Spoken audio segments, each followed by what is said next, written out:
Hello students, welcome to the Target Shahu Screening 2022 of Maths class.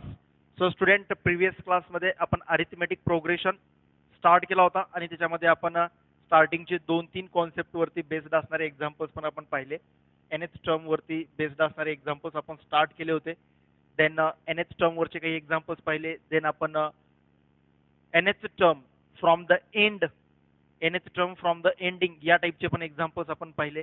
जी एखादी term starting पासून mth term आहे तर ending पासून ती टर्म कितव्या क्रमांकाला असेल, एंडिंग पासूनची टर्म कितवी असेल ते पण आपण मागच्या क्लासमध्ये पाहिलेलं आहे. तर हे आपण बरेचसे कॉन्सेप्ट मागच्या क्लासमध्ये सांगितले आणि एक 4 to 5 एक्झाम्पल्स पण मागच्या क्लासमध्ये पाहिले होते. आज आपण जाणार आहोत परत नेक्स्ट एक्झाम्पल्सकडे. तर आजचे सुद्धा एक्झाम्पल्स nth टर्म वरतीच बेस्ड आहेत. जो आपला फर्स्ट पॉइंट आहे nth term of N AP, right. हा आपल्या कंटेंट आहे. आपण जो चॅप्टर पाहतोय त्यामधला हा कंटेंट आहे आणि या पहिला कंटेंट आहे आणि या कॉन्टेंट वरचेच आपण एक्झाम्पल्स आता आपण डिस्कस करतोय. ठीक आहे. So nth term of an AP. So याच्यामध्ये एकच फॉर्म्युला आपण हा एक फॉर्म्युला जो बुक मध्ये पण आहे आणि जो काल घेतला आपण हा एक फॉर्म्युला आणि लास्ट टर्मचा पण फॉर्म्युला की ending from ending nth term mth term from ending हा एक फॉर्म्युला आपण पाहिला होता. l minus m minus 1 into d.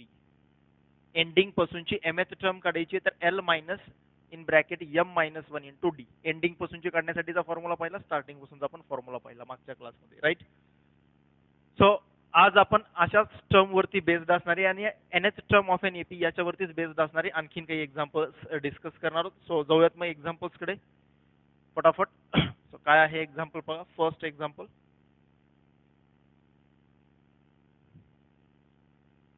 Question if an equals 2.5, 2.51, 2.52 and so on, and bn equals 3.72, 3.73, 3.74 and so on. B two APs, then A 1 2 3 4 5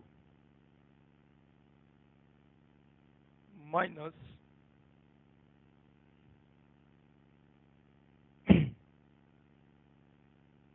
first AP 10 lakh 5 terms and second AP ची पण आपल्याला 10 lakh 5th term आपल्याला find out करायची. या दोघांचा difference आपल्याला find out करायचा आहे. -1.72, ऑप्शन बी 1.22, ऑप्शन सी 1.2, ऑप्शन डी -1.02. पहा क्वेश्चन काय वेगळं आहे या क्वेश्चन मध्ये, व्यवस्थित समजून घेऊयात आपण. पहा दोन डिफरंट एपी दिलेले आहेत आपल्याला. ही फर्स्ट एपी, ठीक आहे. N represent the whole AP. या पूर्ण एपी ला नाव दिलेलं आहे ए आणि सफिक्स मध्ये एन, आणि ही एक कंप्लीट डिफरंट एपी आहे बीएन, ठीक आहे. आणि आपल्याला काय विचारलंय, या दोन्ही एपीच्या एका पर्टिक्युलर टर्मचा डिफरन्स विचारलाय. या फर्स्ट एपी ची एक पर्टिक्युलर टर्म, सेकंड एपी ची पण एक पर्टिक्युलर टर्म दिलेली आणि त्या दोन्ही टर्मचा आपल्याला डिफरन्स विचारलेला आहे क्वेश्चन मध्ये. सो मग आपण काय करणार की काही मुलं आता या ठिकाणी जर तुम्ही हे काढत बसलात की ए म्हणजे हे टाइम कन्झ्युमिंग साठी हा क्वेश्चन पडू शकतो एक्झाम मध्ये, की जर तुम्ही असं काढत बसलात की या फर्स्ट एपी ची 10 lakh 5th term, 10 lakh 5th term जर काढायला गेलात तुम्ही फर्स्ट एपी ची तर खूप लेंदी प्रोसिजर होईल तिथून, ठीक आहे. बी या सेकंड एपी ची पण 10 lakh 5th टर्म जर काढायला गेलात तुम्ही तर तिथून खूप लेंदी होणार आहे, कारण की तुम्हाला nth टर्मचा फॉर्म्युला वापरावा लागेल. 10 lakh 5th टर्म काढणार, परत nth टर्मचा फॉर्म्युला सेकंड एपी मध्ये पण वापरणार आणि तिथं पण 10 lakh 5th टर्म तुम्ही काढणार आणि त्या टर्म्स भेटल्यानंतर मग त्यांचा डिफरन्स घेणार, ठीक आहे. ही खूप लेंदी प्रोसिजर होते. बट अगोदर एक वेळेस चेक करून बघा की दोन्ही ठिकाणी सेम पोझिशन दिलेली आहे. टर्म्सची पोझिशन काय, पहिले एपी मधली पण 10 lakh 5th टर्म आणि सेकंड एपी मधली पण 10 lakh 5th टर्म यांचा डिफरन्स घ्यायचा आहे. तर दोन्हीही टर्म्स सेम पोझिशनचे आहेत दोन्ही एपी मधले. तर अगोदर आपण बघूया त्या फर्स्ट मध्ये काय होऊ लागले. फर्स्ट एपी सोबत डिफरन्स घेऊन बघूया, सेकंडचा डिफरन्स सेकंड सोबत घेऊन बघूया, थर्ड टर्मचा डिफरन्स थर्ड टर्म सोबत घेऊन बघूयात काय होतं, काय होऊ लागले, त्याच्यावरून काही भेटतं का हे बघूयात आपण. ठीक आहे, तर आपण जर या ठिकाणी असं चेक केलं 2.5 मायनस 3.72, 2.5 मधून जर 3.72 जर आपण सबट्रॅक्ट केला तर किती येतो पहा. 2 देन या ठिकाणी 2 सॉरी फर्स्ट ऑप्शन 1.22 आहे राईट. 2 आणि 3 मायनस 1 1, 3 मायनस 2 1 आणि ग्रेटर नंबरचं साइन दॅट इज मायनस 1.22. तर दोन डिफरंट एपी मधल्या फर्स्ट टर्मचा डिफरन्स, दोन डिफरंट एपी मधल्या फर्स्ट टर्म्सचा जो काही डिफरन्स आहे तो मायनस 1.22 येतोय. सिमिलरली सेकंड टर्मचा डिफरन्स काढून बघूयात आपण. 2.51 मायनस 3.73, सेकंड टर्मचा डिफरन्स काय तो चेक करा परत.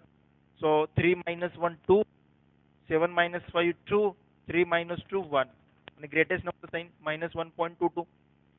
परत थर्ड टर्मचा डिफरन्स काढून बघूयात आता. ठीक आहे, थर्ड टर्मचा डिफरन्स काय येतो, थर्ड टर्मचा कॉन्झिक्युटिव्ह फर्स्ट एपी मधली थर्ड टर्म, सेकंड एपी मधली पण थर्डच टर्म मायनस 3.74. सो डिफरन्स जर काढून बघितला 4 मायनस 2 2, 7 मायनस 5 2, 3 मायनस 2 1 परत मायनस 1.22.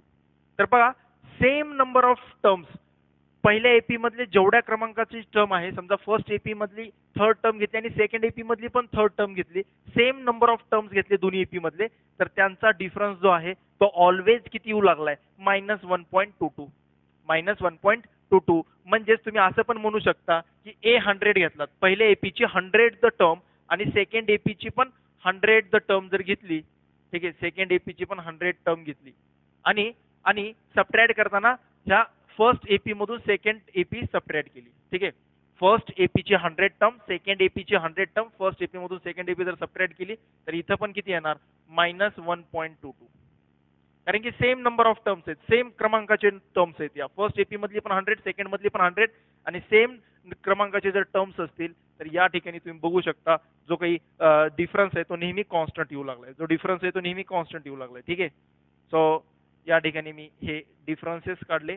ठीक आहे, फर्स्ट टर्मचा डिफरन्स, सेकंड टर्मचा, या ठिकाणी मी याला असं लिहू शकतो A1 minus B1, A2 minus B2, A3 minus B3.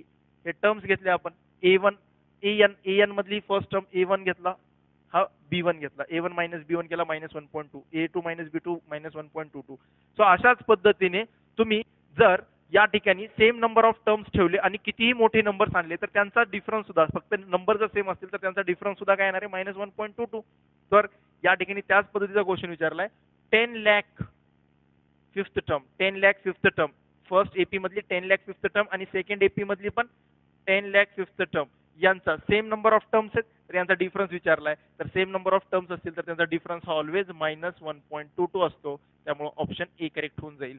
बघा हे खूप कमी टायमिंग मध्ये सॉल्व्ह होतो क्वेश्चन, बट मुलं कम्प्लीट क्वेश्चन रीड न करता मुलं काय करतात, डायरेक्टली एनएच टर्मचा फॉर्म्युला, याचा एनएच टर्मचा फॉर्म्युला वापरणार, 10 लाख फिफ्थ टर्म करणार, खूप मोठं कॅल्क्युलेशन होणार, टाइम जाणार त्या ठिकाणी. या ठिकाणी सुद्धा 10 लाख फिफ्थ टर्म आणि इथं पण खूप टायमिंग लागू शकतो. म्हणून या ठिकाणी थोडंसं विचार करायचे की 10 लाख फिफ्थ टर्म एवढी मोठी टर्म कशी काय विचारली. तर या ठिकाणी जर विचार केला तर फर्स्ट टर्मचा डिफरन्स जो येतोय तोच डिफरन्स सेकंड टर्मचा येतोय, थर्ड टर्मचा येतोय. म्हणजे सेम नंबर ऑफ टर्मचा जो डिफरन्स आहे तो नेहमी कॉन्स्टंट येऊ लागलाय. म्हणून या ठिकाणी पण सेम नंबर ऑफ टर्म्स आहेत दोन्ही एपीच्या, म्हणून त्यांचा डिफरन्स सुद्धा यांच्याच इक्वल मध्ये असेल, दॅट इज मायनस 1.22. ठीक आहे, चला क्लिअर स्टुडंट. सो आता या ठिकाणी बघा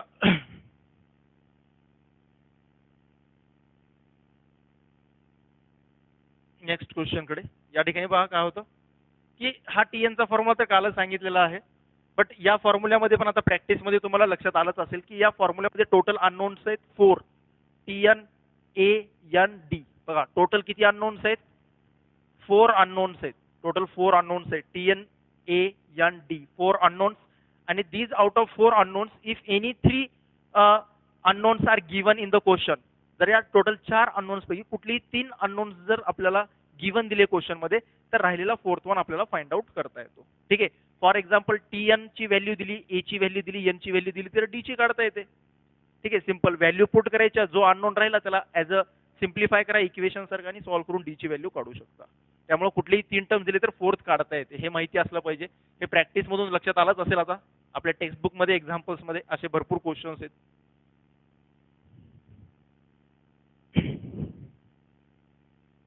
चला next question. In a right triangle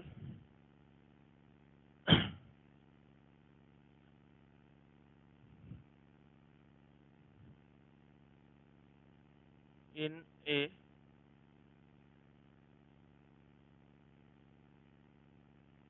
right triangle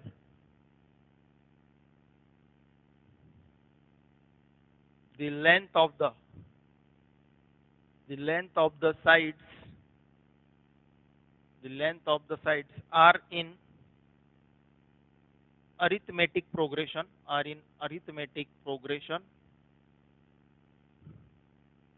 if the length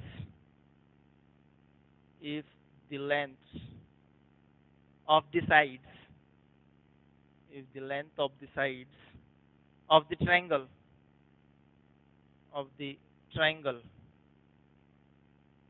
are integers which of the following could be the length of shortest side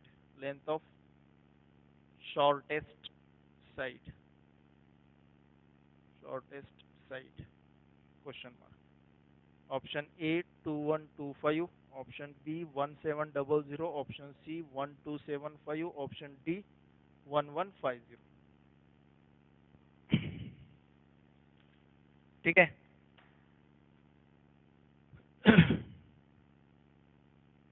चला पाहूयात या क्वेश्चनला. पहा काय दिलेलं आहे क्वेश्चन मध्ये.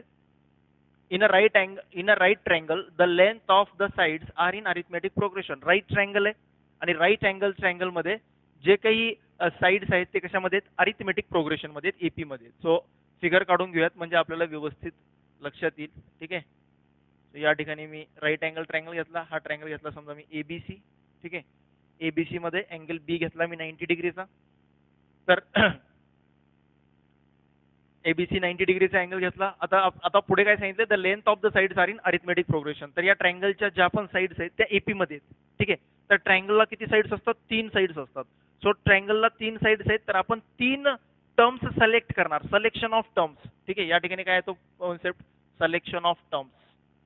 सो आपल्याला माहिती असायला पाहिजे मग ज्यावेळेस आपण टर्म सिलेक्ट करत असतो त्यावेळेस 3 टर्म पण सिलेक्ट करावे लागतात, कधी 4 टर्म्स सिलेक्ट करावे लागतात, कधी 5 टर्म्स सिलेक्ट करावे लागतात. तर सिलेक्ट करताना आपल्याला माहिती असेल ज्यावेळेस 3 टर्म सिलेक्ट करायचे असतील त्यावेळेस a मायनस डी, a आणि a प्लस डी हे आपण नेहमी ॲझ्युम करतो. याच 3 टर्म्स आपण ॲझ्युम करतो कारण की या टर्म्स तुम्ही ज्यावेळेस ॲझ्युम कराल त्यावेळेस तुम्हाला सिम्प्लिफाय करायला इझी जातं. ठीक आहे. मग या ठिकाणी जी पण एपी आपण ॲझ्युम करतोय त्या एपी मध्ये a minus d, a plus D या 3 टर्म्स ॲझ्युम करतोय आणि यांचा कॉमन डिफरन्स आहे d. ठीक आहे. सो मी या 3 टर्म्स ॲझ्युम करेन. सो हा a मायनस डी ॲझ्युम केला, हा a ॲझ्युम केला आणि हा a प्लस डी ॲझ्युम केला. लक्षात असू द्या a मायनस डी, a आणि a प्लस डी मध्ये जर d पॉझिटिव्ह असेल, ठीक आहे, कॉमन डिफरन्स जर पॉझिटिव्ह असेल तर a प्लस डी हा सर्वात ग्रेटेस्ट होईल, सर्वात ग्रेटेस्ट नंबर होईल. या 3 टर्म्स पैकी सर्वात ग्रेटेस्ट नंबर होईल. ज्यावेळेस d हा पॉझिटिव्ह असेल तर a प्लस डी ग्रेटेस्ट होईल आणि जो ग्रेटेस्ट असेल तो असेल हायपोटेन्युसची लेंथ. जी ग्रेटेस्ट साइड असेल ती कशाची लेंथ असेल, हायपोटेन्युसची लेंथ असेल. तर मी ॲझ्युम केलं की let the three sides of a right triangle be a minus d, a plus d. ठीक आहे. आणि हायपोटेन्युसची लेंथ मी कम्प्लिटली काय ॲझ्युम करणार, a प्लस डी ॲझ्युम करणार कारण की या ठिकाणी मी d ला पॉझिटिव्ह असं ॲझ्युम केलं. d हा पॉझिटिव्ह असं जर मी म्हटलं तर a प्लस डी सर्वात ग्रेटेस्ट लेंथ येते, सर्वात ग्रेटेस्ट नंबर येतो आणि जो सर्वात ग्रेटेस्ट नंबर आहे 3 साइड मध्ये तो ग्रेटेस्ट नंबर जो आहे तो लेंथ होईल कोणाची, हायपोटेन्युसची. कारण की राईट अँगल ट्रायंगल मध्ये hypotenuse is the greatest side. ठीक आहे. त्यामुळे a प्लस डी ही लेंथ मी हायपोटेन्युसलाच देणार. बाकीच्या दोघांमध्ये तुम्ही रिप्लेस करू शकता, a मायनस डी इथं टाका, a इथं टाका, काही फरक पडत नाही.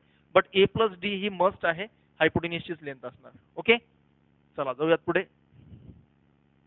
आता हे 4 टर्म्स आल्यास कसं सिलेक्ट करायचं, 5 टर्म्स आल्यास कसं सिलेक्ट करायचं हे आपण पुढे पाहणार आहोत. या टाईपचे क्वेश्चन्स शाहू स्क्रीनिंगच्या प्रिव्हियस इयर पेपरमध्ये विचारले, त्या ठिकाणी मी तुम्हाला डिटेलमध्ये सांगणार आहे.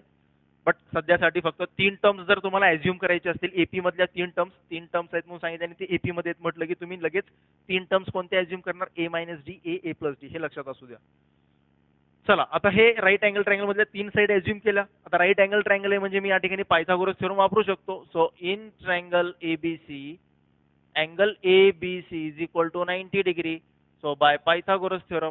सो या ठिकाणी मी पायथागोरस थ्योरम वापरून रिलेशन काढून घेईन की या ए आणि डी मध्ये काही रिलेशन भेटतं का ते बघूयात आपण पायथागोरस थ्योरम वापरून. आणि मग आपण या क्वेश्चन कडे येऊयात की आपल्याला या तिघामधलं रिलेशन म्हणजे आपल्याला काय करायचं. 3 टर्म्स आपण एपी मधल्या ॲझ्युम केल्या. 3 टर्म्स ॲझ्युम केल्यानंतर मला सर्वात शॉर्टेस्ट साइड काय असेल ते विचारलंय. व्हॉट कुड बी, काय असू शकते सर्वात लहान साइड या राईट अँगल ट्रायंगल मधली जी सर्वात स्मॉलर साइज आहे, सर्वात स्मॉलेस्ट लेंथची जी काही साइड आहे त्याची लेंथ किती असू शकते असा क्वेश्चन आहे. तर स्मॉलेस्ट लेंथ काढण्यासाठी मी काय करतोय, ए आणि डी मधलं काही रिलेशन भेटतं का, ते रिलेशन भेटण्यासाठी काही रिलेशन फाइंड आउट करता येतं का ते चेक करण्यासाठी मी या ठिकाणी पायथागोरस थ्योरम वापरतोय राईट अँगल ट्रायंगल असल्यामुळे. सो पायथागोरस थ्योरम मध्ये हायपोटेनियस एसी आहे, ठीक आहे, AC square is equal to AB square plus BC square, right. Hypotenuse AC square AB square plus BC square. So AC किती आहे, a plus d, AC ची length आहे a plus D, A B आहे ए आणि BC आहे ए minus D, ठीक आहे. Bracket स्क्वेअरला सगळ्यांचं स्क्वेअर ॲज इट इज, फक्त व्हॅल्यू पुट केल्या, लेंथ पुट केल्या एपी मधल्या. सो आता यांना स्क्वेअर करून घेऊयात. A square plus 2AD plus D square, या ठिकाणी A square plus A square minus 2AD plus D square, right. चला सो आता या ठिकाणी हा एक ए स्क्वेअर या ए स्क्वेअर सोबत कॅन्सल होणार आहे. हा प्लस ए स्क्वेअर इकडे जाऊन मायनस होईल किंवा हा प्लस इकडे मायनस होऊन जाईल. सो आता या ठिकाणी आपल्याला सिम्प्लिफाय करून आन्सर्स काढता येतील. सो मी काय करेन आता सर्व लेफ्ट हँड साइडच्या टर्म राईट हँड साइडला शिफ्ट करेन. बघा काय, ए square minus 2AD plus 2AD या ठिकाणी येऊन सुद्धा मायनस 2AD होऊन जाईल आणि प्लस डी स्क्वेअर पण झाला cancel. D square plus D square आणि या साईडला येऊन मायनस होणार आणि कॅन्सल होणार. लेफ्ट हँड साइडला काहीच नाही राहिलं, झिरो झाला. तो काय झाला, झिरो. सो काय येऊन जाईल मग या ठिकाणी, so a square minus 2D minus 2D minus 4AD minus 2AD minus 2AD minus 4AD is equal to 0. So a square minus 4AD is equal to 0. ए जर मी कॉमन काढला याच्यामधून, जर ए कॉमन काढला तर A minus 4D is equal to 0. A minus 4D is equal to 0 असं आपल्याला भेटू लागलंय. तर इथून आपल्याला क्लिअरली एक रिझल्ट भेटतो. So therefore a is equal to 0, या ठिकाणी या दोघांचा प्रोडक्ट हा ब्रॅकेट आणि हा ए या दोघांचा प्रोडक्ट 0 येतोय. म्हणजेच एकतर ए ची व्हॅल्यू 0 असेल किंवा ए मायनस 4D ची व्हॅल्यू 0 असेल. जर ए मायनस 4D ची व्हॅल्यू 0 झाली तर ए इज इक्वल टू काय येणार, 4D. A is equal to काय येणार, 4D, ठीक आहे. तर मला ए आणि डी मधलं रिलेशन भेटलं. आता ए ची व्हॅल्यू 0 तर असणार नाही, हे तर रिजेक्ट होऊन जाईल. This one is rejected because the length cannot be 0. The length of a triangle cannot be 0. ट्रायंगलची एक लेंथ कधी 0 होऊ शकत नाही, कारण की याची लेंथ जर 0 झाली तर हा ट्रायंगलच बनणार नाही. त्यामुळे हे निग्लेक्ट होणार, याला मी निग्लेक्ट करणार. ही व्हॅल्यू असू शकत नाही. दिस इज नॉट पॉसिबल. निग्लेक्ट म्हणण्यापेक्षा नॉट पॉसिबल असं म्हणूयात आपण. नॉट पॉसिबल, ठीक आहे, नॉट पॉसिबल. ए ची व्हॅल्यू 0 असणार नाही, कारण की ए ची व्हॅल्यू 0 झाली तर ट्रायंगलच बनणार नाही. So not possible. सो म्हणजे 100% काय पॉसिबल आहे, ए इज इक्वल टू 4D असणार. जर ए इज इक्वल टू 4D झाला तर इथून आपल्याला तिघांची पण लेंथ कळून जाईल. ए ची व्हॅल्यू 4D आहे, तर या ठिकाणाहून 4D minus D, 4D plus D म्हणजेच काय भेटेल, एक लेंथ 3D, एक 4D आणि एक 5D. लक्षात येत आहे, एक 3D, एक 4D, एक 5D. म्हणजेच एक साइड 3D असेल, एका साइडची लेंथ 3D असेल, दुसऱ्या साइडची लेंथ 4D असेल आणि हायपोटेनियसची लेंथ सर्वात जी मोठी लेंथ आहे दॅट इज 5D असणार. सो इथून आपल्याला कळालं की एक जी स्मॉलेस्ट लेंथ आहे ती कोणती असणार मग आता, 3D, कारण की स्मॉलेस्ट बद्दल क्वेश्चन विचारलाय. तर जी या ट्रायंगल मधली जी काही स्मॉलेस्ट साइड आहे ती असेल 3D. ही सर्वात स्मॉलेस्ट 3D, ही असणार 4D आणि सर्वात ग्रेटेस्ट जी आहे ती होणार 5D. हे कुठून कळालं, हे कुठून कळालं, या रिलेशन वरून कळालं, राईट. सो आता आपल्याला विचारलंय क्वेश्चन काय, which of the following could be शक्यता विचारली. एक्झॅक्टली हीच लेंथ येते असं आपल्याला, एक्झॅक्टली काय येते लेंथ असं नाही विचारलं. त्यांनी विचारलं सर्वात स्मॉलेस्ट साईजची लेंथ काय असू शकते. कुड बी म्हटलंय, शक्यता विचारली, ठीक आहे, काय असू शकते व्हॅल्यू. एक्झॅक्ट व्हॅल्यू माहिती नाहीये, बट कोणती व्हॅल्यू असू शकते, स्मॉलेस्ट साईडची लेंथ ही काय असू शकते असा क्वेश्चन विचारलाय. म्हणून जी पण स्मॉलेस्ट साईड आहे ती 3च्या मल्टिपल मधला आहे. दिसतंय सर्वात स्मॉलेस्ट साईड काय आहे 3D. 3D म्हणजेच डी हा काहीतरी फ्रॅक्शन, आता डी हा इंटिजर असू शकतो, फ्रॅक्शन काही असू शकतो, बट आपल्या ऑप्शन्समध्ये आता हे ऑप्शन्सच्या अकॉर्डिंग सॉल्व्ह करावं लागेल. कारण की कुड बी मध्ये क्वेश्चन विचारलाय कुठली या 4 ऑप्शन्स पैकी कुठली लेंथ ही सर्वात स्मॉलेस्ट साईडची लेंथ असू शकते त्या राईट अँगल ट्रायंगलच्या सर्वात स्मॉलेस्ट साईडची लेंथ. सो मग कुठली असेल तर असा नंबर, इथं तर कुठं फ्रॅक्शन दिलेलं नाहीये म्हणजे डी ची व्हॅल्यू फ्रॅक्शन मध्ये असणार नाही. जर डी ची व्हॅल्यू फ्रॅक्शन मध्ये असली असती तर जी पण लेंथ येणार आहे ती फ्रॅक्शन मध्ये आली असती स्मॉलेस्ट साईडची, बट दिलेल्या ऑप्शन मध्ये कुठंच फ्रॅक्शन नाहीये. म्हणजे या ठिकाणी जी पण स्मॉलेस्ट साईड आहे ती डी 3चा मल्टिपल असेल. 3D म्हणजेच काय, जी पण स्मॉलेस्ट साईड येईल ती 3चा मल्टिपल मध्ये असेल. सो 3च्या मल्टिपल मधल्या टेबल. मग या ठिकाणी बघा असा कोणता नंबर आहे जो 3च्या टेबल मध्ये येतो किंवा 3च्या मल्टिपल मध्ये येतो, किंवा तुम्ही त्याला असं पण म्हणू शकता की असा कोणता नंबर आहे या 4 पैकी की ज्या नंबरला 3 ने कंप्लीट डिवाइड जाईल. तर या नंबरला हा 3च्या टेबल मध्ये कधीच येणार नाही, कारण की या नंबरला 3 ने डिवाइड जात नाही, याला पण 3 ने डिवाइड जात नाही, या नंबरला 3 ने डिवाइड जातं. बघा या नंबरला 3 ने कंप्लीट डिवाइड जातो, म्हणजे हा नंबर 3च्या टेबल मध्ये येणार आहे. म्हणजेच हा जो ही जी लेंथ आहे ही स्मॉलेस्ट साईडची ही लेंथ असू शकते. लक्षात येते 3D, कारण की 3च्या मल्टिपल मध्ये हा नंबर येतोय म्हणजे सर्वात स्मॉलेस्ट साईज जी आहे ती 1275 असू शकते. ठीक आहे. So therefore option C is correct. Clear आहे स्टुडंट?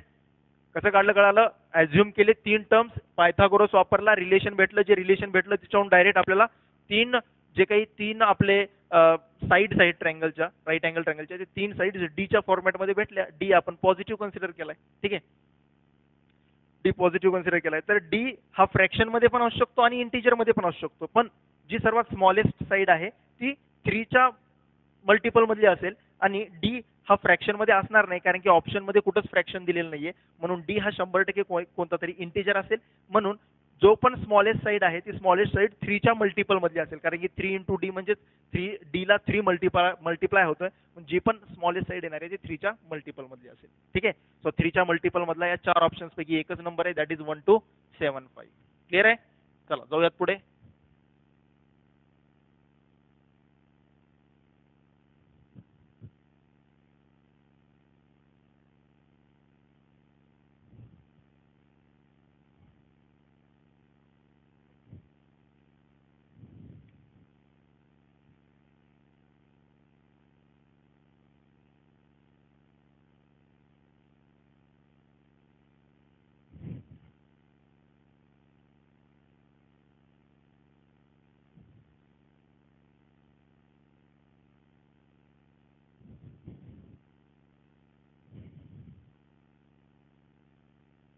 Okay, next question.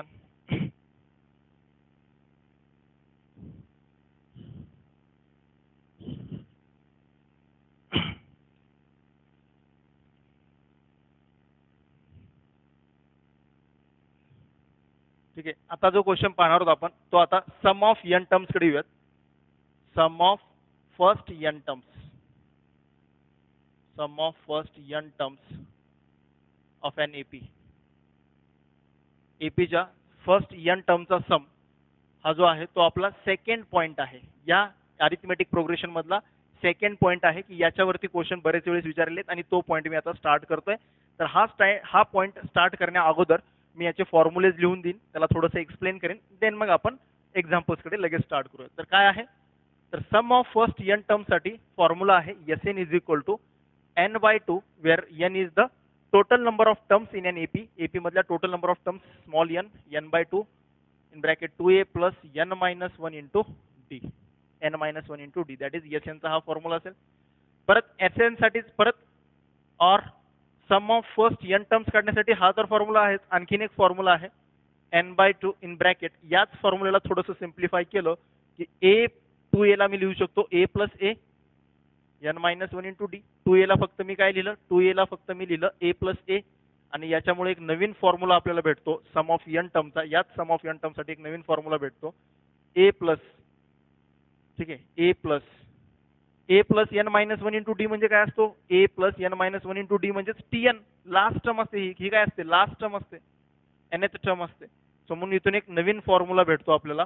या दोन्हीपैकी कुठलाही फॉर्म्युला वापरलात, एकतर हा वापरा किंवा हा वापरा, या दोन पैकी तुम्ही कुठलाही जरी फॉर्म्युला वापरलात सम ऑफ फर्स्ट n टर्म्स काढण्यासाठी तर आन्सर सेम राहणार आहे, आन्सर मध्ये चेंज होणार नाही.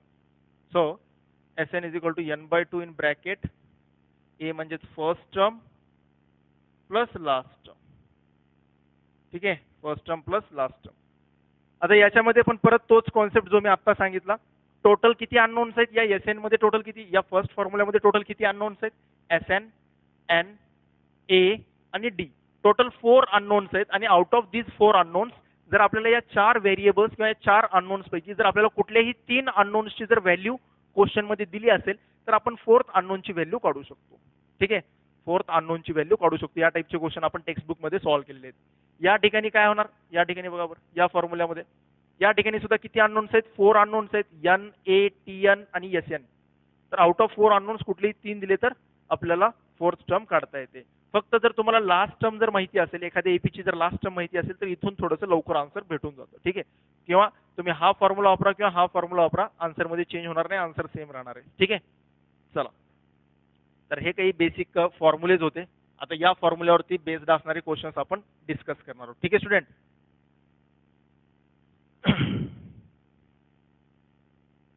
चला. The sum of all two-digit numbers, the sum of all two-digit numbers which leaves remainder 1 when divided by 3 is,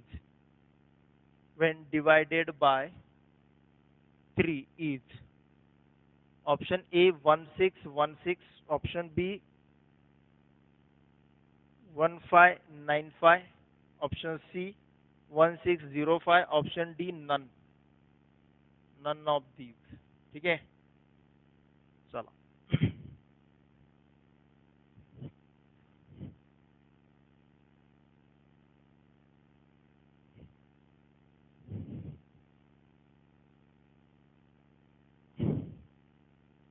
पहा, अशा टाइपचा एक क्वेश्चन शाहू स्क्रीनिंग मध्ये विचारला गेला होता. तर आपण अगोदर अशा टाइपचे 1-2 क्वेश्चन सॉल्व्ह करूयात आणि मग शाहू स्क्रीनिंग मध्ये विचारला गेलेला ॲज इट इज क्वेश्चन पण मी क्लासमध्ये डिस्कस करणार आहे. ठीक आहे, तर अगोदर या टाइपचा काही क्वेश्चनची आपण प्रॅक्टिस करूयात आणि देन मग तुम्ही नंतर चेक करा की तो पण क्वेश्चन सॉल्व्ह तुम्हाला करता येतो का. मी तर करणारच आहे. ठीक आहे, सो सोल्युशन मध्ये बघा, the sum of all 2-digit numbers which leaves remainder 1 when divided by 3. आता ज्यावेळेस अशा टाइपचे क्वेश्चन्स येतात इथं रिमाइंडर राहतो शिल्लक. काही वेळेस काय म्हणतात की find all the 2-digit number which are divisible by 4, which are divisible by 5. 2 डिजिटचे सर्व नंबर काढा ज्यांना 5 ने कंप्लीट डिवाइड जातो, 4 ने कंप्लीट डिवाइड जातो, 3 ने कंप्लीट डिवाइड जातो, असे नंबर्स फाइंड आउट करा, असा क्वेश्चन विचारतात बरेच वेळेस. काही वेळेस विचारतात की sum of all 2-digit numbers when divided by 3 remainder is 1. असे 2 डिजिटचे अशा नंबरचा सम फाइंड आउट करा ज्यांना 3 ने डिवाइड केल्यानंतर रिमाइंडर 1 राहतो.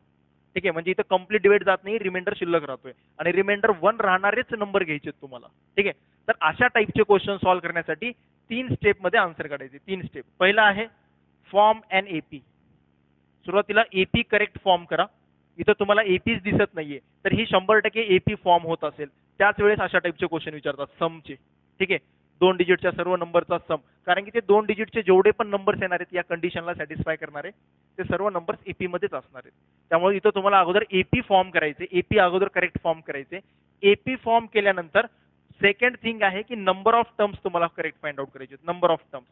तर नंबर ऑफ टर्म्स काढण्यासाठी टीएन चा फॉर्म्युला वापरणार. टीएन चा फॉर्म्युला वापरून नंबर ऑफ टर्म्स तुम्ही फाइंड आउट करणार युजिंग टीएन. टीएनच्या फॉर्म्युल्याने तुम्ही number of terms find out करणार आणि नंबर ऑफ टर्म्स झाले की मग थर्ड स्टेप मध्ये तुम्ही एन फाइंड आउट करणार, sum of n terms find out करणार. ठीक आहे, जेवढे पण नंबर ऑफ टर्म्स येतील तेवढ्या टर्म्सचा तुम्ही सम फाइंड आउट करणार. तर 3 स्टेप मध्ये आन्सर्स असतात या क्वेश्चनचे की अगोदर एपी करेक्ट फॉर्म करा. खूप मुलं इथंच चुकतात फर्स्ट स्टेप मध्येच आणि मग त्यामुळे पुढे जरी करेक्ट सोडवलं तरी उपयोग नाहीये. तर फर्स्ट स्टेप करेक्ट असणं गरजेचं आहे. एपी तुम्हाला करेक्ट फॉर्म करता आली पाहिजे. तर एपी बनवता आला तर पुढच्या टर्म्स लगेच येतील. तर एपी कशी बनवायची, तर sum of all 2-digit number, जेवढे पण नंबर घ्यायचे ते 2 डिजिटचे घ्यायचे. तर लगेच लक्षात ठेवून टाकायचे 2 डिजिटचा नंबर म्हटलं की 2 डिजिटचा smallest number, smallest 2-digit number आणि लार्जेस्ट 2-digit नंबर हे अगोदर लिहून काढायचे. स्मॉलेस्ट 2-digit नंबर, 10 आणि लार्जेस्ट 2 डिजिट नंबर ते पण लिहून काढायचे. ठीक आहे, largest 2 digit number, 2 digit number, largest 2 digit number कोणता असेल? यस 99, वरती तर दिलं नाही, 99. ठीक आहे, लार्जेस्ट 2 डिजिट नंबर. आता जे पण नंबर्स घ्यायचे ते तुम्हाला यांच्या बिटवीन मधलेच घ्यायचे. 10 घेऊ शकता, 99 घेऊ शकता, 2 डिजिटचे नंबर घ्यायचे. हा पण 2 डिजिटचा आहे, हा पण 2 डिजिटचा आहे. 99 पण तुम्ही घेऊ शकता, 10 पण घेऊ शकता. बट जे पण नंबर्स येणार आहेत ते 10 आणि 99 including all these numbers, all the natural numbers between them. 10 आणि 99 च्या मधले सर्व नॅचरल नंबर्स आणि 10 आणि 99 हे सुद्धा इन्क्लूड आहेत त्यामध्ये. तर याच्यामधले सर्व नंबर्स तुम्हाला असे घ्यायचे ज्या नंबर्सला 3 ने डिवाइड केल्यानंतर रिमाइंडर 1 राहतो. ठीक आहे, तर मग चालू करूयात आता. तर हा स्मॉलेस्ट 2 डिजिट नंबर आहे. 10 ला जर 3 ने डिवाइड केल्यास 1 रिमाइंडर राहतो का ते चेक करा. जर राहत असेल तर तो आपल्या एपी मध्ये कन्वर्ट होईल. ठीक आहे, सो रिक्वायर्ड एपी, मी अगोदर एपी फॉर्म करतोय फर्स्ट स्टेप. सो 10 ला जर 3 ने डिवाइड केलं, 3 3 9, रिमाइंडर 1 राहतोय. ठीक आहे, म्हणजे 10 हा असा नंबर आहे ज्याला 3 ने डिवाइड केल्यास रिमाइंडर 1 राहतो. मग 10 हा आपल्या एपी मधली फर्स्ट टर्म असेल. देन इथं कितीने डिवाइड करताय तुम्ही? 3 ने. जर 3 ने डिवाइड केल्यानंतरच्या टर्म्स काढतायत तर तुमचा कॉमन डिफरन्स हा 3 चाच असेल. जर तुम्ही इथं 5 ने डिवाइड करत असाल तर तुमचा कॉमन डिफरन्स हा 5 चा असेल. 5 ने डिवाइड करत असाल, 6 ने करत असाल, 2 ने करत असाल, जर 2 ने डिवाइड करताय तर कॉमन डिफरन्स 2 चा असेल एपी मध्ये.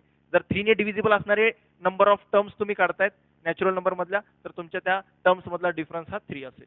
जेवढं पण दिलेलं आहे त्याच्या अकॉर्डिंग. आता जर 3 ने डिव्हिजिबल असणारे नंबर्स काढतोय आपण, तर फर्स्ट टर्म भेटली की याच्या पुढचे जे आहेत ते सर्व कॉमन डिफरन्स 3 चा असेल, कारण की 3 ने डिव्हिजिबल असणारे नंबर्स काढतोय आपण. So 13, 16, 19 so on. आता एंडिंगचा नंबर काढूयात, एंडिंगचा.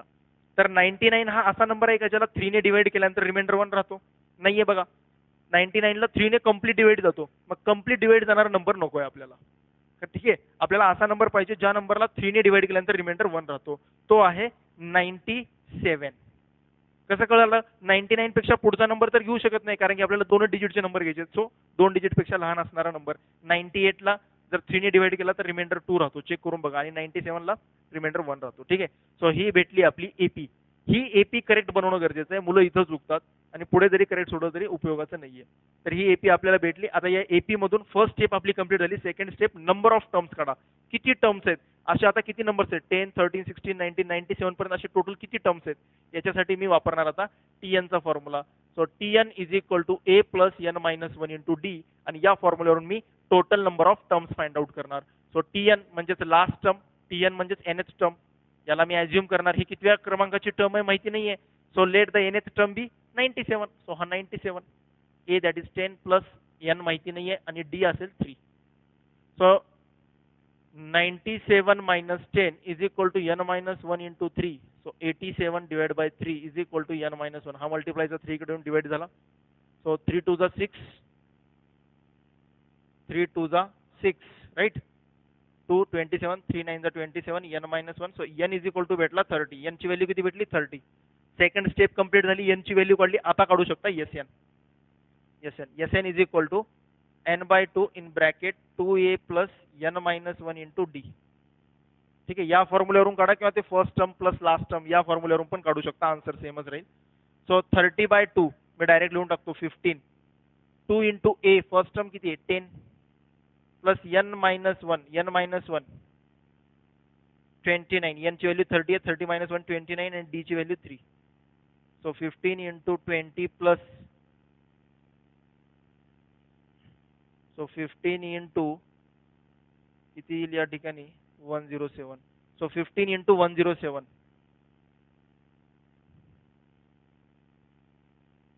1605 लागलाय. ठीक आहे, 1605. So 1605 option C correct. 1605 म्हटल्यास ऑप्शन सी करेक्ट भेटून जाईल. क्लिअर आहे? काही डाऊट असला नाही पाहिजे याच्यामध्ये. ओके, चला याच टाईपचा सेम क्वेश्चन आणखीन एक पाहूयात. अशाच टाईपचा सेम क्वेश्चन.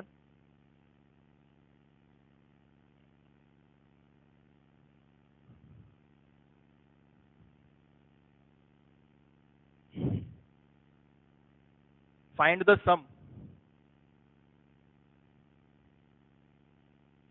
the sum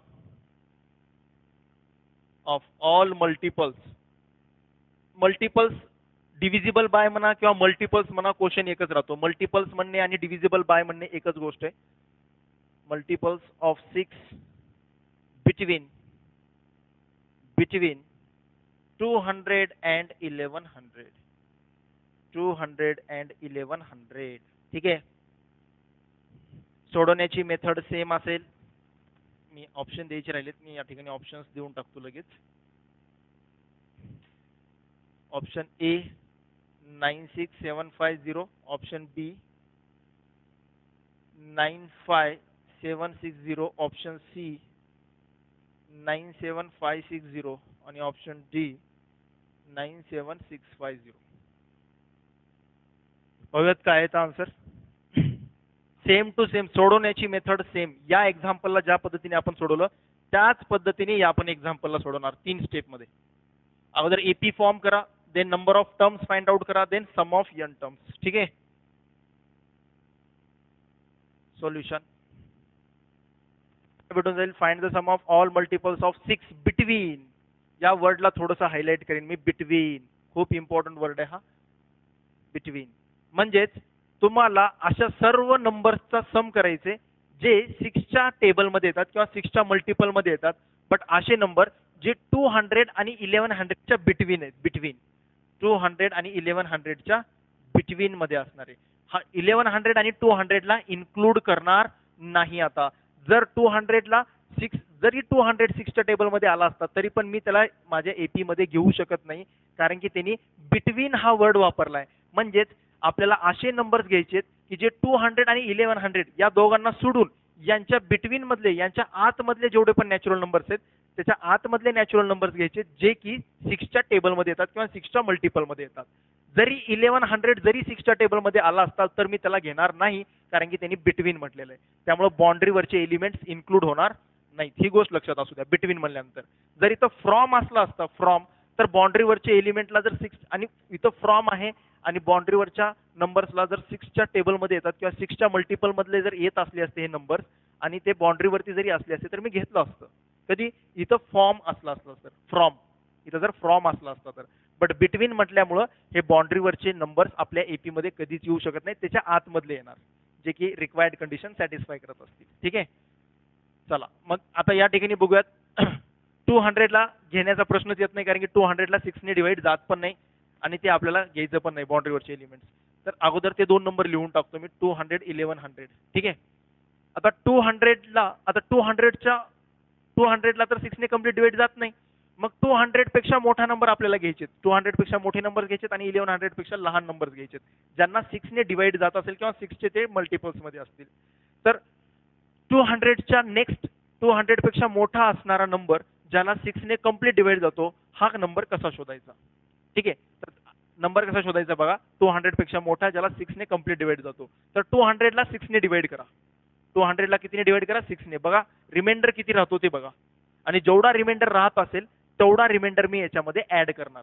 आणि रिमाइंडर ऍड केला या नंबर मध्ये की हा नंबर वाढतो आणि त्या नंबरला 6 ने कंप्लीट डिवाइड जातो. बघा 6 3 जा 18, रिमेनिंग 2 20 झाला. परत 6 3 जा 18, रिमाइंडर राहिला 2, सॉरी रिमाइंडर राहिला 6 3 जा 18, 6 3 जा 18, रिमाइंडर राहिला 2, राईट. परत झाला 20, 6 3 जा 2, 200 आहे ना. हा राईट राईट. 6 3 जा 18, रिमाइंडर राहिला 2, 6 3 जा 18, रिमाइंडर राहिला 2. आता रिमाइंडर राहिला 2, रिमाइंडर किती आला. रिमाइंडर आला 2. ठीक आहे. आता जो पण रिमाइंडर आला तो रिमाइंडर 6 मधून सबट्रॅक्ट करा, आणि जो पण नंबर येतो 6 मधून सबट्रॅक्ट केल्यानंतर जो पण नंबर येतो तो या 200 मध्ये ऍड करा. सो 6 - 2 केल्यास येतो 4, आणि 4 या 200 मध्ये ऍड करा. म्हणजे 204 ला 6 ने कंप्लीट डिवाइड जात असेल. म्हणजे आपल्याला मोठा नंबर घ्यायचा आहे. तर 2 जर सबट्रॅक्ट केला, 2 ऍड केल्यानंतर कंप्लीट डिवाइड जाणार नाही. पहा 2 जर ऍड केला तर कंप्लीट डिवाइड जाणार नाही. तर कंप्लीट डिवाइड 2 जर सबट्रॅक्ट केला तर कंप्लीट डिवाइड जाईल. 200 मधून जर 2 सबट्रॅक्ट केला तर 198 येतो. 198 ला 6 ने डिवाइड जातो. बट 198 आपल्याला घ्यायचा नाहीये, आपल्याला 200 पेक्षा ग्रेटर नंबर घ्यायचा आहे. सो दॅट्स वाय या ठिकाणी मी काय करणार की 200 मध्ये 2 ऍड केलाच येणार नाही. तर 6 - 2 4 येतो. या डिव्हिजन मधून हा सबट्रॅक्ट करा. 6 - 2 4 येतो, आणि 4 याच्यामध्ये ऍड केला तर 204 ही असेल आपली फर्स्ट टर्म, जे की 200 पेक्षा ग्रेटर पण आहे आणि ज्या नंबरला 6 ने डिवाइड पण जातो. आता इथं 6 चे मल्टिपल किंवा 6 चे डिव्हिजिबल विचारलंय, तर म्हणजेच कॉमन डिफरन्स 6 चा असेल, म्हणजेच 210, 216 अँड सो ऑन असं करत करत 1100 पर्यंत.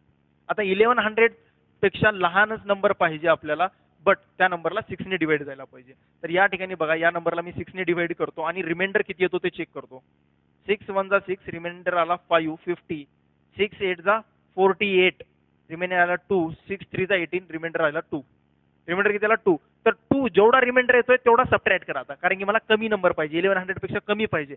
कमी पाहिजे म्हटलं की मग जो रिमाइंडर आलाय तोच नंबर या क्वेश्चन या आपला जो डिव्हिडंड आहे त्याच्यामधून सबट्रॅक्ट करा.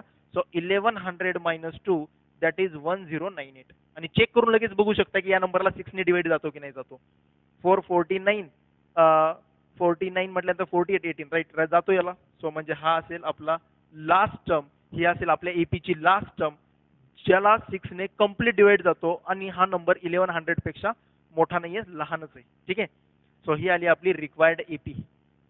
सो फर्स्ट स्टेप कंप्लीट झाली. ही फर्स्ट स्टेपच खूप महत्त्वाची आहे, एपी फॉर्म करणे. आणि एपी फॉर्म झाला की पुढे तर माहितीच आहे, टीएन चा फॉर्म्युला वापरणार आणि एन नंबर ऑफ टर्म्स, या एपी मध्ये किती टर्म्स येतात ते काढून घेणार. So 1098 204 n minus 1, common difference 6 चा असेल कारण की ते 6 च्या टेबल मधले म्हटलेले आहे आपल्याला. ठीक आहे.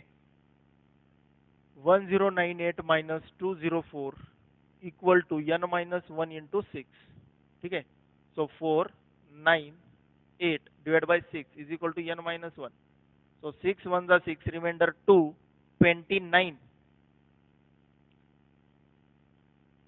149. So 149 is equal to n minus 1, n is equal to 150. So number of terms आले 150. टोटल नंबर ऑफ टर्म्स किती आले या एपी मध्ये 150. ठीक आहे. ओके 150 आले. आता काढूयात एसएन. थर्ड स्टेप आन्सरची आता एसएन सम ऑफ, की या एपी मध्ये टोटल 150 टर्म्स आहेत आणि मला या सगळ्यांचा काय काढायला सांगितलंय, सम काढायला सांगितलंय. सो त्यामुळे सर्वांचा सम काढण्यासाठी 150 टर्मचा सम करायचे. सो दॅट इज यस 150 करायचे. पहिल्या 150 टर्मचा सम करायचे या एपी मधल्या. सो त्याचा फॉर्म्युला मग n/2, फॉर्म्युला लिहून टाकतो अगोदर. 2a plus n minus 1 into d. So S150 is equal to 150 upon 2 in bracket 2a. a आहे 204 plus n आहे 150 minus 1 into d आहे 6. ठीक आहे. सो इथे येणार 75, आतमध्ये येणार 408, 204 चा डबल 408 प्लस 149 into 6. सो काय येईल, याला सिम्प्लिफाय केलं आता 149 into 6 894 आणि 408 यांची ऍडिशन किती येते 1302. सिम्प्लिफाय करून आता इथे या दोघांचं मल्टिप्लिकेशन करा, फायनल आन्सर भेटून जाईल 1302 into 75. So 7 to the 14, remaining 1, 5 6 7 9 97650 97650 हे आले फर्स्ट 150 टर्मचा सम. 97650 हा सम आला, म्हणजेच ऑप्शन डी करेक्ट असेल. 97650 ऑप्शन डी इज करेक्ट. ठीक आहे स्टुडंट, क्लिअर आहे, काही डाऊट असला नाही पाहिजे याच्यामध्ये. ओके. आता हे दोन क्वेश्चन झाले. आता याच्यानंतर मी क्वेश्चन घेणारच होतो, कोणता की जो 2017 शाहू स्क्रीनिंग मध्ये विचारलेला क्वेश्चन आहे, सेम याच टाईपचा. But time up. So next क्लासमध्ये आपण आल्या नेक्स्ट क्लासमध्ये हा आपण शाहू स्क्रीनिंग मध्ये विचारलेला क्वेश्चन, जो की सेम टू सेम या टाईप सारखा क्वेश्चन आहे. ठीक आहे, या टाईप सारखाच क्वेश्चन आहे, जास्त असा बदल नाहीये. तर तो क्वेश्चन आपण नेक्स्ट क्लासमध्ये डिस्कस करूयात. आय होप सो की कम्प्लीट एक्सप्लेनेशन तुम्हाला भेटत असेल. ठीक आहे, माझा प्रयत्न असतो की फंडामेंटल बेसिक पासून तुम्हाला नॉलेज भेटलं पाहिजे. त्यामुळं थोडासा टाइम लागला हरकत नाही, बट एकदम कम्प्लीट नॉलेज तुमच्याजवळ असलं पाहिजे. प्रत्येक गोष्टीचं रिझन माहिती समजून घेऊन करायचे, कारण की अंडरस्टँडिंग शिवाय काहीच नाहीये. कारण की बुक मधले तर ॲज इट इज क्वेश्चन विचारणार नाहीत, ऑब्वियस आहे. ते थोडेसे हायर लेवलचे क्वेश्चन विचारणार आणि ते लेवल त्यांनाच समजेल ज्यांनी अंडरस्टँडिंग करून स्टडी केलेली आहे आतापर्यंत. ठीक आहे. सो म्हणून सगळं काही समजून घेऊन करा. तुम्हाला असं वाटेल की सर तुम्ही एवढी मोठी मेथड देतायत, हे तर आम्ही एक्झाममध्ये कसं करणार, तिथं तर आम्हाला एवढं लिहित बसणार का आम्ही. तर बेटा तिथं एकदम ऑब्वियस असतं की तुम्हाला जर प्रॅक्टिस झाली ना, ही एपी तर तुम्ही असं एवढं कॅल्क्युलेशन पण करण्याची गरज नाही. ही एपी तुम्ही असे खडे खडे एपी बनवून टाकता लगेचच. एपी बनवला की एन सुद्धा तुम्ही 2 स्टेपमध्ये एन ची व्हॅल्यू काढतात आणि लगेच एस एन. मी इथं फक्त एक्सप्लेन करतोय म्हणून तुम्हाला हे मोठं दिसतंय, बट ज्यावेळेस तुम्ही प्रॅक्टिस जास्त कराल त्यावेळेस तुम्ही या क्वेश्चनचा आन्सर स्वतःहून या क्वेश्चनचा आन्सर तुम्ही 4 ते 5 स्टेपमध्ये काढू शकता. ठीक आहे, काही अवघड नाहीये, फक्त प्रॅक्टिस पाहिजे. तर अगोदर अंडरस्टँडिंग देन प्रॅक्टिस. तर आपण दोन्ही पण एकसाथ करण्याचा प्रयत्न करतोय. थोडंसं मी समजून सांगतोय आणि प्रॅक्टिससाठी तर क्वेश्चन मी घेतोच आहे. ठीक आहे, सो भेटूयात नेक्स्ट क्लासमध्ये. तोपर्यंत थँक्यू सो मच अँड बेटा कीप प्रॅक्टिसिंग.